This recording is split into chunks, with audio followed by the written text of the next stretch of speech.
Bien, como lo anunciamos, está en nuestros estudios la doctora Marta Chávez. Ella es congresista de la República, ella es congresista fujimorista y nos acompaña. Muchas gracias, Marta, por estar con nosotros. Más bien a ti y a tus televidentes, gracias. Bien, gracias por venir al Canal 11 en un día tan especial donde hemos anunciado además que se pone fin a este pleito judicial tan largo y tan difícil, ¿no? Pero en fin, una nueva etapa. Bueno, es satisfactorio que se restituye el derecho cuando no se ha sabido por los órganos judiciales tener un buen pronunciamiento, ¿no? Siempre es bueno que alguien encuentre justicia, ¿no? Sí, bien. Vamos a hablar ahora del tema de la política, Marta. ¿Cómo analizas tú o cómo evalúas lo que está ocurriendo a nivel gubernamental? El tema de Martín Belaúnde, la presentación de Nadine Heredia. Está la situación bastante enrarecida. ¿Cuál es tu Absolutamente. análisis? Yo creo que se ha perdido la brújula y toda ponderación. El día viernes nos han tenido todo el día en el Congreso, con la presencia de la Canciller y el Ministro de Justicia, para explicar precisamente una serie de inquietudes, por lo menos preguntas que yo realicé.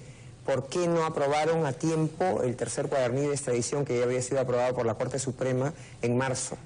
Y hasta el 8 de mayo el Consejo de Ministros no lo aprobaba. ¿Por qué no pidieron seguridad y cárcel efectiva en un penal para el señor Martín Belaúnde Locio? A pesar de que las autoridades bolivianas ahora están mencionando también que había riesgo de fuga. Inclusive no se pidió la cárcel efectiva en un penal luego de que el 14 de mayo ya se había notificado al Perú respecto de la sentencia favorable a la extradición. ¿Tú dirías, Marta, que si no ha habido complicidad, por lo menos ha habido negligencia de parte del gobierno del Perú? No, yo creo que ha habido intranquilidad, preocupación y desinterés porque el señor Martín Belaúnde Locio venga aquí. Y es porque yo creo que el señor Belaúnde Locio involucra y es un peligro. Inclusive yo cuando escuchamos que el día domingo, hace unas semanas, se anunciaba de que se había fugado el señor Belaúnde Locio, dije, alguien me dijo allá en Piura, probablemente ya no aparezca vivo, porque esto puede significar que una persona que tiene demasiada información y que además parece que la está proporcionando, porque el día viernes el señor Hildebrand ha sacado, por ejemplo, una información muy acuciosa sobre los teléfonos que usaba la señora... En el semanario Hildebrand, en sus 13, efectivamente aparecen las llamadas telefónicas que parece Nadine Heredia había hecho a Venezuela. ¿Vamos a conocer por fin la verdad, entonces? Bueno, la señora Heredia se presentó el viernes en el Congreso y Mutis, sé que le han preguntado eso, y ella dijo, eso no está dentro de las facultades de la comisión y no voy a responder. Y no ha respondido la gran mayoría de preguntas que se le han hecho. Ha ido y estábamos en el pleno nosotros escuchando a los ministros y toda la artillería pesada del humanismo estaba ausente. ¿Estaban dónde? Ahí custodiando a la señora, interfiriendo en la sesión.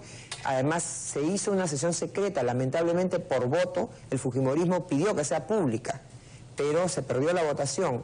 Y han estado hostigando y han estado interfiriendo. ¿Quiénes? El señor Otárola, el señor Isla, el señor Augataz, ¿no? El señor José Gutiérrez. Esto no ayuda al Parlamento tampoco. O sea, el juego político, los pesos y contrapesos tienen que existir, pero la institucionalidad se ve afectada. Exacto, es una falta de respeto. La presidenta, a la que yo aprecio, creo que es una persona joven que tiene mucho por dar, está muy mal asesorada y cree que ella se levanta y deja sin efecto la sesión, la suspende. Ayer la suspendió abruptamente, el jueves la suspendió abruptamente, el día miércoles suspendieron también la sesión que estaba programada.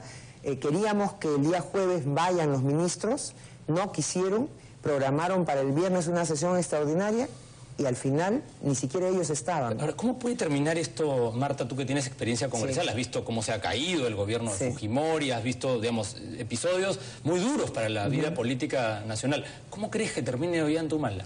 Bueno, yo creo que tengo preocupación al respecto y no quisiera que suceda algo que pudiera atrasar al país más aún en unas circunstancias en que estamos decayendo no solamente en inversiones, decayendo en índices de competitividad. Hemos caído 4 puestos en este año, más de los que ya hemos caído en años anteriores.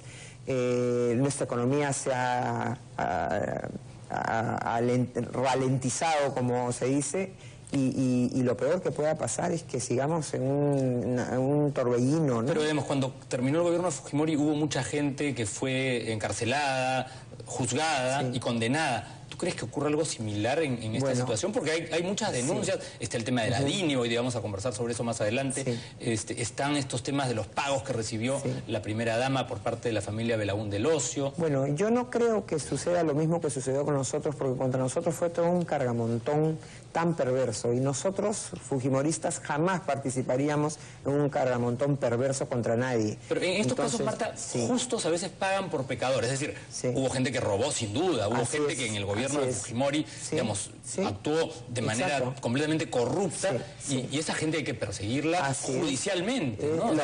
Lo malo de cuando la justicia no lo es, convierten en inocente al culpable y culpable al inocente, y eso es el problema, ¿no? Yo cuando anuncié que te iba a invitar al programa, ha habido pues gente que ha dicho, ¿cómo invitas a Marta Chávez? En fin. Me imagino. Dicen que no tienen autoridad moral los fujimoristas para denunciar el tema de la fuga, porque dicen que la señora el señor Aritomi y Rosa Fujimori también están fugados. ¿Qué les dirías? En primer lugar, la señora Aritomi y el señor Aritomi son personas honorables, respecto a las cuales no hay nada concreto. Se ha investigado, por ejemplo, ellos los investigan porque supuestamente fueron un vehículo para la cooperación japonesa. ¿Ustedes creen, tú crees, Luis Alfonso, que si la cooperación japonesa hubiera tenido algún atisbo de corrupción, no habrían actuado desde ya? Por favor, desde allá. El problema es que cuando no tenemos un poder judicial independiente... Además de eso, ¿no? Además de eso. En eso se para también Martín... No, porque decididamente Martín Belaúnde Locio ha estado hasta por lo menos el año 2014 aquí bastante metido, y no somos nosotros los que le hemos inventado el tema, entre ellos mismos han comenzado a hacer todas estas denuncias, ¿no? Entonces... Pero hay otros prófugos de la justicia. ¿Qué opinión tienes, Marta, sobre Lelio Valareso, el de la Confiep, de Capeco? Bueno, también está prófugo y nadie lo busca. Bueno, lamentable, porque a él es culpable de una deuda millonaria por impuestos, ¿no? Pero hay otros, incluso candidatos, que tienen inclusive una denuncia por más de 60 millones de facturas falsas y por ahí están haciendo campaña.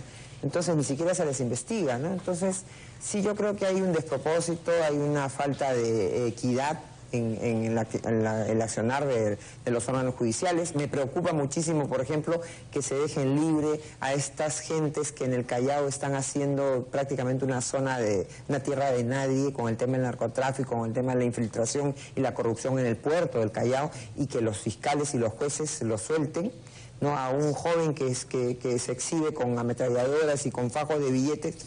Parece que va a estar libre, no sé. Ahora, Marta, cuéntanos un poco acerca del expresidente Fujimori. ¿Cómo está el expresidente Fujimori? La gente se pregunta, ya no aparece.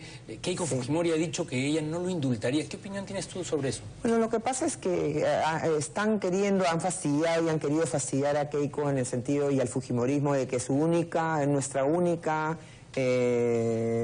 diríamos, meta es indultar al presidente Fujimori, ¿no? Yo siempre he sostenido, Luis Alfonso, que el indulto es para las personas culpables, no para los inocentes.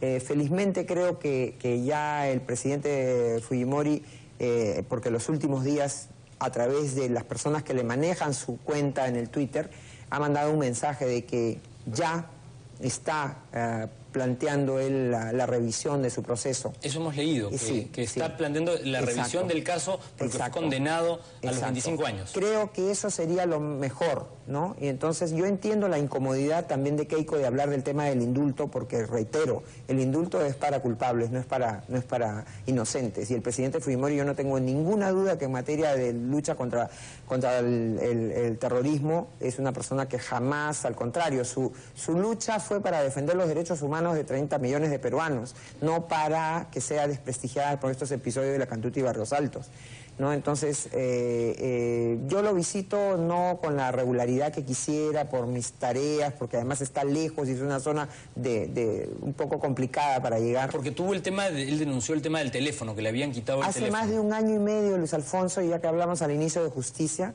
le quitaron el teléfono porque supuestamente incumplió una regla al llamar a una radio para hacer un homenaje a quien había recién fallecido, que era el ministro Camet.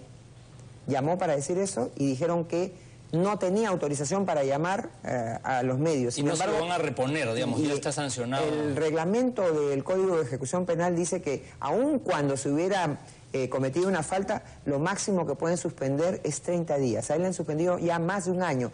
Tiene un habeas corpus ganado en primera instancia que ordena la inmediata restitución. Las sentencias de habeas corpus o de acciones de garantía constitucional se aplican de inmediato, pero no les da la gana. Y ahora hablemos un poco acerca del futuro, porque el tema de Fujimori, digamos, prisionero, es un tema, pero el tema de la campaña electoral de Keiko y de Fuerza Popular, están en un buen lugar en las encuestas digamos, que han sido publicadas.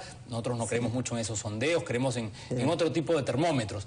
Pero ¿cómo toman ustedes eso y qué perspectivas tienen de cara a las elecciones que son ya dentro de muy poco? Sí, bueno, nosotros también escuchamos a la gente, ¿no? Y nos parece que las encuestas se quedan cortas. Entonces, lo que Keiko creo que hoy es la candidata que mejor conoce el Perú, que más veces lo ha visitado, lo ha recorrido. Hay todo un contexto en el que el fujimorismo tiene una presencia que no se ha podido quitar luego de 15 años de gobierno de otros gobiernos y luego de toda una campaña de desprestigio. Pero los que critican, digamos, dicen el mérito es de su padre, de Alberto Fujimori, y que ella de alguna manera está capitalizando 10 años en donde hubo un montón de cosas que ocurrieron, unas buenas, otras malas, pero digamos, que ella de alguna manera debería tener, digamos, una representatividad mayor del equipo que acompañó a su padre. Yo te voy a decir algo, Luis Alfonso. Yo fui candidata a la presidencia en el año 2006 por una obligación, una candidata de emergencia. Jamás ha estado en mi voluntad ser presidenta del Perú. Yo creo que puedo ayudar de otro modo. Y yo constaté, y Keiko era candidata al Congreso, y yo he ido con ella recorriendo todo el Perú. Dicho sea de paso, cuando yo iba a un lugar más alejado, ella ya había estado ahí 3, 4, 5 veces, ¿no? Y ella recogía, o sea, la atención iba a ella, más que a mí. Incluso yo le decía, Keiko, tú pásame eso a mí porque yo soy la candidata a la presidencia. Pero ¿es por qué? Porque la política y el engranar con las personas es algo casi mágico. Entonces, ella es la que mejor recoge. Ya, hay una herencia del fujimorismo, es cierto. Hay una experiencia de gobierno, hay errores y aciertos. Yo le he dicho que ella es la heredera natural de Fujimori, de Alberto Fujimori. Políticamente hablando. No porque sea su apellido. Quizás yo he estado mucho más cercana del presidente y la gente me puede haber visto a mí como actora política más cercanamente que a ella, que fue primera dama y era una adolescente prácticamente en la década de los 90. Pero sin embargo, reitero, hay una conexión casi mágica, ¿no?, en que ella recoge más. Y qué bueno que ella haya querido asumir ese reto, ¿no? Podría estar en su casa cuidando a sus hijas. Podría estar en su casa y en otro país y con otras perspectivas, ¿no? Con mucha mayor tranquilidad, pero ella ha decidido asumir ese reto y nosotros la apoyamos, ¿no? Estamos coordinando también para que venga aquí al estudio a conversar pronto. ¿Y qué hay de PPK? A PPK lo ponen en algunas publicaciones, hay quienes no creen pues que PPK pueda tener a nivel nacional, digamos, tanta pegada. ¿Tú qué piensas? Porque dicen que PPK es más o menos que lo mismo que Fujimori, que podrían ir juntos. Para nada, no. Yo creo que PPK... hay dos cosas que me han llamado la atención, ¿no? PPK ha contratado a este señor Fabre. Que es un tipo es una oscuro, persona, ¿no? así es. Entonces ya eso me llama a cierta atención. Y de otro lado, ha ofrecido por segunda vez entregar su pasaporte norteamericano. Yo digo, hoy... Antes, quizás, cuando yo estudié Derecho hace varias décadas, mi profesor, que era el doctor Raúl Ferrero Rebagliati, y tiene un libro escrito, decía que las personas solamente deben tener una nacionalidad. Pero hoy no, las personas tienen más nacionalidades. Hoy no pierdes la nacionalidad peruana automáticamente, como antes sí, por adquirir otra. Entonces, que él no sepa defender el derecho a tener dos nacionalidades y quiera hacer este jueguito... que lo hizo el año 2011, sí, no entrego y después no, y ahora otra vez. Eso, a mí me gusta, el que no es fiel en lo poco no es fiel en lo mucho, Luis Alfonso. Y entonces yo tengo mis inquietudes en relación a eso, ¿no? ¿Y qué hay de estos otros personajes que aparecen en escena? Hay como 20 y tantas candidaturas, todos quieren ser presidentes del Perú. ¿Qué piensas? Está muy eso disperso. no es nuevo, eso no es nuevo. Esto viene desde que yo estoy en la política. Hemos tenido listas al Congreso, 22, 17 candidatos presidenciales. Eso es gran parte del problema de institucionalidad que tenemos aquí y el problema también de no haber llevado adelante una adecuada reforma y oportuna reforma electoral. Hemos aprobado varias normas de reforma electoral que se han quedado en el tintero, que el humanismo no le ha interesado poner a debate. En la Comisión de Constitución los hemos aprobado ya 2 años, ¿no? Entre ellas el financiamiento a los partidos políticos, que es necesario transparentar para que los partidos no dependan de dinero mal habido y de gente que solamente busca poner su dinero para luego cobrarlo, ¿no? No se ha querido. No se ha querido igualar la legislación. No se han hecho un montón de cosas que se prometieron que se iban a hacer. Exacto. Y no se ha hecho justicia con los peruanos en el exterior. Ahora, cuando uno no gana la elección y le toca jugar el rol de opositor, uno tiene que hacer un rol fiscalizador, que es el que están haciendo ustedes. Pero cuéntanos ya, última pregunta, porque se nos da el tiempo, de cara al proceso electoral.